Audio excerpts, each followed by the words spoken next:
Você, concurseiro de todo o Brasil, é um prazer mais uma vez recebê-lo em nossa companhia.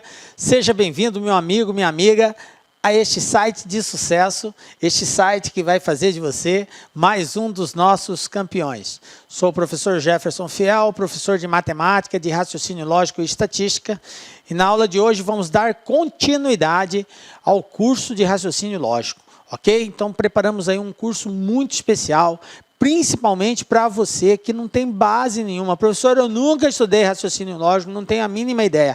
É principalmente para você que não tem essa base. Então, nós vamos formar aí vários conceitos, dar algumas dicas de como resolver e compreender esse universo chamado raciocínio lógico. Para você que já está no estágio um pouco mais avançado, já compreende alguns conceitos, né?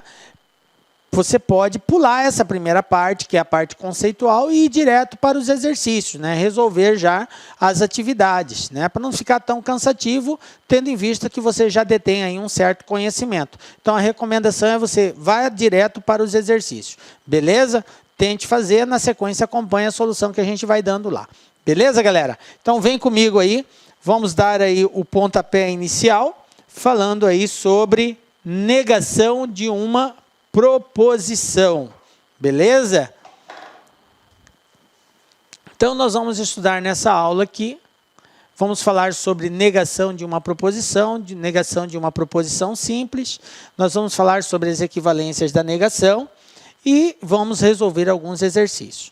Bom, nós vamos destacar a negação de alguns conectivos aqui nessa aula. Depois a gente vai dar sequência numa outra aula sobre negação de outros conectivos, porque para cada conectivo é um procedimento que nós temos que adotar. Então, são um conjunto de regras que a gente vai estar passando aí. Beleza? Então, vamos lá. Negação de uma proposição. Definição, galera. Olha só. Chama-se de negação de uma proposição P a proposição representada por não P. Então, negar é simplesmente acrescentar o não na frente. Ah, professor, isso aí, a negação de uma proposição P é o não P, é a negação daquela proposição, cujo valor lógico é a verdade, quando P é falsa, e falsidade, quando P é verdadeira. O que ele quer dizer isso? Em outras palavras, negar uma proposição é nada mais, nada menos do que mudar o seu valor lógico. Então, se eu tenho que João é mecânico é verdadeiro, dizer que João não é mecânico é falso. Por quê? Porque eu tenho que ele é mecânico, isso é verdadeiro. Então, dizer que João não é mecânico é falso.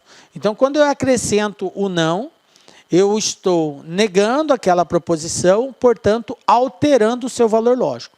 Agora, o que algumas pessoas não entendem, que acham que negar é simplesmente transformar de verdadeiro para falso. Não é assim. O negar é mudar o valor lógico. Se você está negando uma afirmativa verdadeira, uma frase verdadeira, você vai transformá-la numa frase falsa. Se você está negando uma frase falsa, você está transformando ela numa frase verdadeira. Entende isso? Então, negar uma proposição é mudar o seu valor lógico. Beleza. Então, nós representamos assim, ó, o não P pelo til.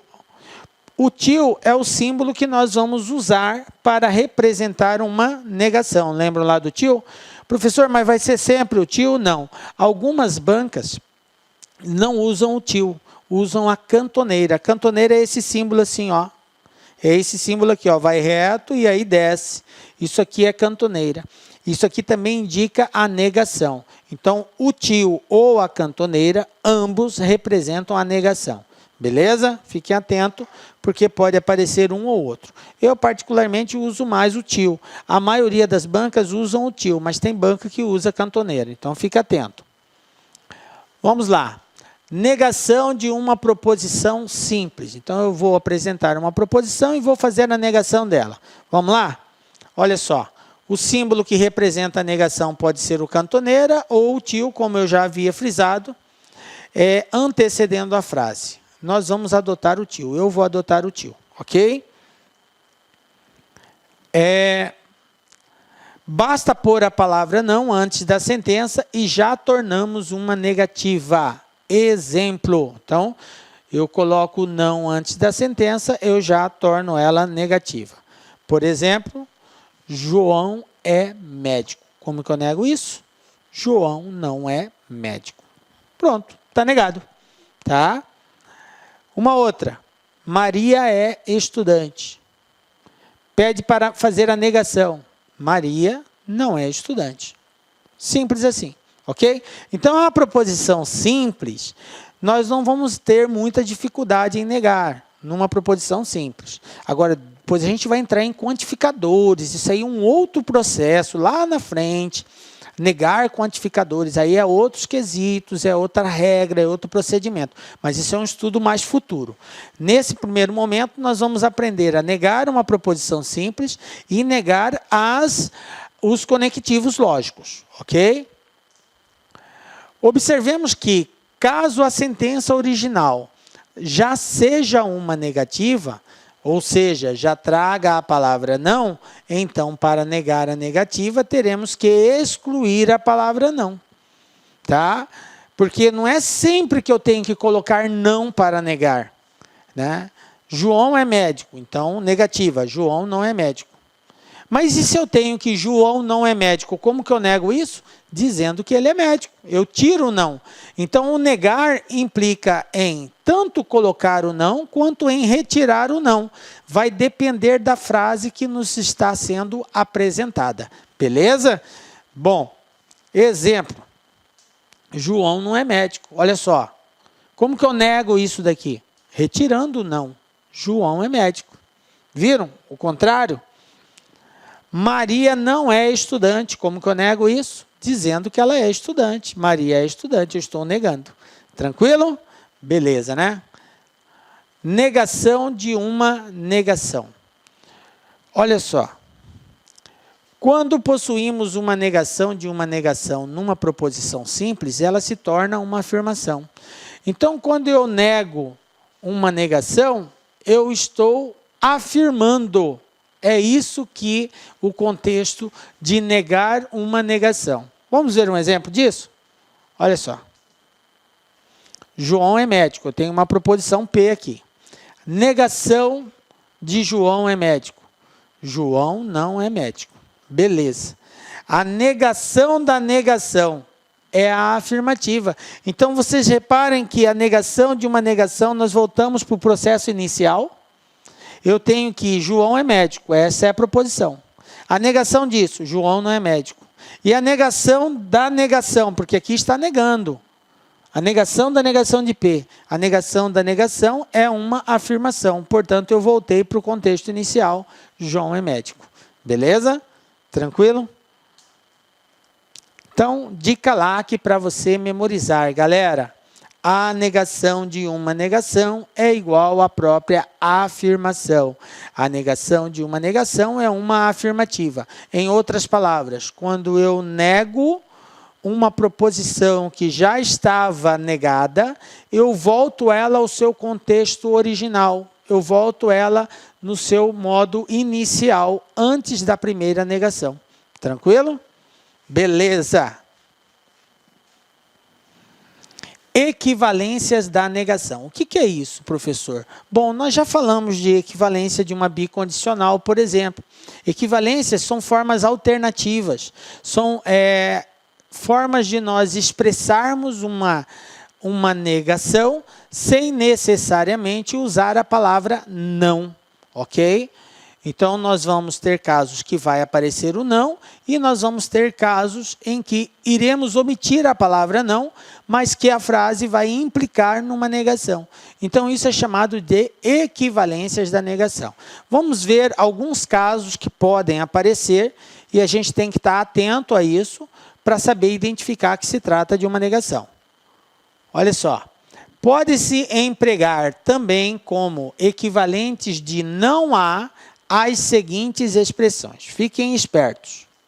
Primeira, não é verdade que há.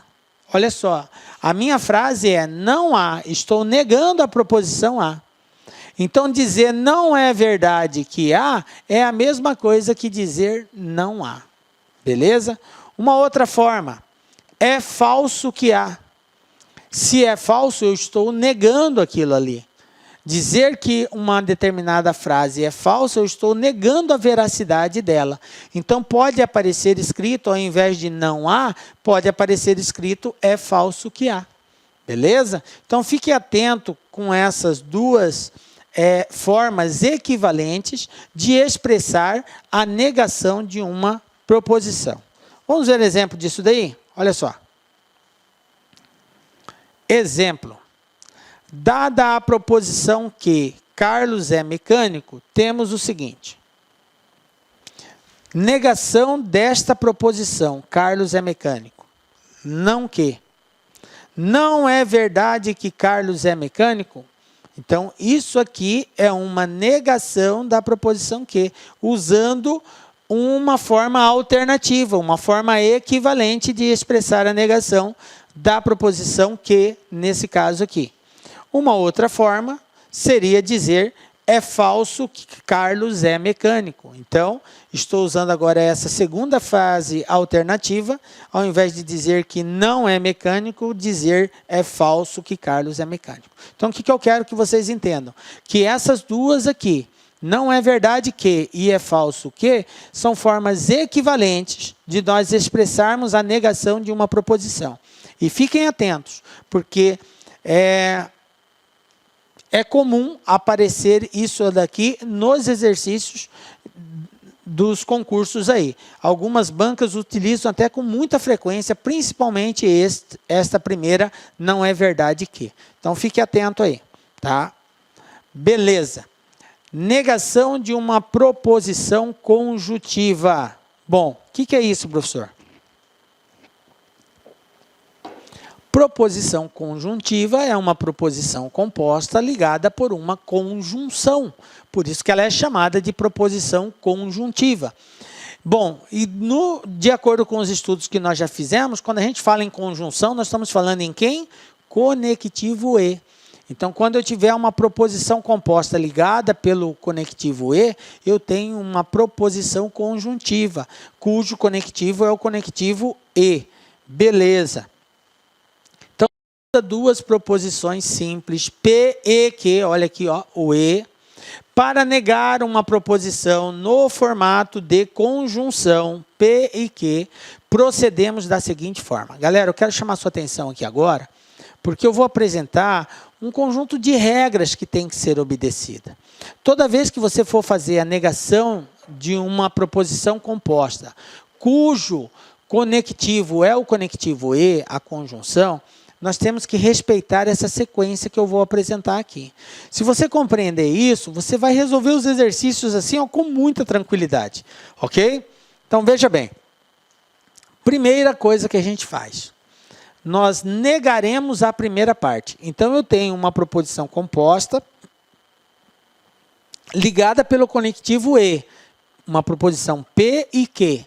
Ok? Então, a primeira parte é a proposição P. A segunda parte é a proposição Q. Então, qual que é a primeira coisa que eu faço? Eu nego a primeira parte. E a gente já sabe como negar uma proposição simples. A gente acrescenta a palavra não, ou a gente diz não é verdade que, ou a gente diz é falso que são as formas equivalentes. Então, eu nego a primeira parte. Então, fique atento que pode aparecer também na forma equivalente, tá? Por isso que eu fiz questão de mostrar para vocês essas equivalências. Negando a primeira parte, o que eu faço depois, professor? Eu nego também a segunda parte. Então, eu tenho que negar a primeira e eu tenho que negar a segunda. A proposição P e a proposição Q tem que ser negada. E aí, professor, é só isso? Não, não é só isso. Depois, o que eu faço? Eu tenho que trocar o conectivo E pelo conectivo OU. Então, olha só, trocaremos E por OU. Então, eu nego a primeira, nego a segunda e troca o E por OU. Aí sim, eu estou negando a proposição composta ligada pela conjunção E. Beleza? Vamos ver como que fica simbolicamente. Ó. Simbolicamente, a gente vai ter isso. Ó. A negação de P e Q. Detalhe, galera. Preste muita atenção aqui. Observe que eu coloquei entre parênteses P e Q. Isso aqui é diferente disso, ó. Isso aqui é diferente disso aqui, ó. Isso aqui é diferente disso aqui, ó. É diferente, porque aqui eu estou negando somente a proposição P. Aqui eu estou negando o conjunto, toda a proposição composta, ok? Então, se eu quero negar a proposição, é obrigatório que eu a apresente entre parênteses. Aí, nesse caso, prevalece esse conjunto de regras que está sendo estabelecido aqui. Estou dizendo isso porque eu já recebi e-mails de alunos dizendo: professor, o senhor ensinou uma coisa, eu fiz lá no concurso, deu outra. Mas preste bem atenção a forma como tem que aparecer. Aí aparece desse jeito, o aluno acha que tem que aplicar essa mesma regra. Não. Se for assim, essa regra não vale. Aqui só está pedindo para negar a proposição P. Aí eu nego o P, mantenho o Q e mantenho o conectivo. Eu não troco o conectivo. Ok? Olá, meus amigos, minhas amigas, eu sou o professor lá que inicialmente peço desculpas a você porque nós interrompemos o seu estudo. Mas essa aula é uma aula demonstrativa, ela significa apenas aí 30%, 40% da aula normal. É simplesmente uma degustação do que você agora espera você aqui no nosso curso da La Concurso. Nós aqui da La Concurso, nós fizemos uma super preparação pedagógica para atender, para arrebentar, para que todos os nossos alunos que cumpram as nossas orientações pedagógicas atinjam aí, pelo menos aí, fique na lista de classificados da SEDUC, pode ter certeza disso. Em 2017, 2018, nós tivemos o concurso da SEDUC e só do online nós tivemos mais de 1.000 alunos aprovados dentro do número de vagas. Então isso nos habilita a oferecer aí a melhor preparação para a SEDUC Processo Seletivo 2021, que vai orientar todas as contratações temporárias da SEDUC para o exercício de 2022, né? E lá nós temos o curso, atenção, técnico administrativo 10 de 20, temos o curso de professor, exceto as disciplinas específicas de acordo com o cargo, 10 de 20, e nós temos também para o apoio administrativo 10 de 12. Bacana? Gostou? Clica aqui embaixo e faça a sua matrícula. Um forte abraço, fique com Deus. Tchau, tchau. Clique like.